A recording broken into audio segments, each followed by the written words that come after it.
This is Matt, and this will be a short video on how to get a free trial on Fathom Analytics. So Fathom Analytics are the popular Google Analytics alternative. I'm right here on this page now. First things first, I do have an affiliate link in the video description. If you click on that link just below this video, you will find yourself on a page like this or very similar. Now what this is a 7-day free trial, so you can try out Fathom Analytics for that 7-day period, see if it is for you. If it isn't for you, absolutely fine, there's no risk, you don't pay anything.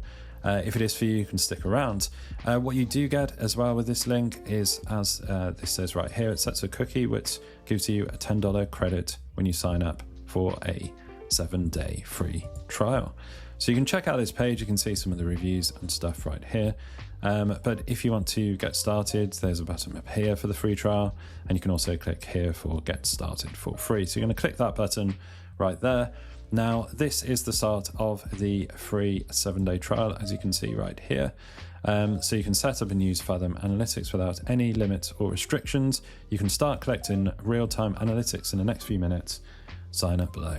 So you are going to sign up for one of these pricing plans, $15 per month, $25 or $45 per month. Enter your email address, password, and your credit card info. And as it notes down here, your credit card will not be charged until your 7-day trial has ended. So in that whole time, the 7-day trial, until that has elapsed, you have free reign on the platform. You can check it out, see if it is the right tool for you. And if it isn't, you can cancel, and there's no loss, there's no risk. They won't take any money for that 7-day period. So I encourage you to check out my link, see if this is the right platform for you. If it's not, absolutely cool. If it is, you can stick around. And hopefully you found this video helpful and informative. If you have, drop the video a like, really helps. And subscribe to the channel for more videos just like that.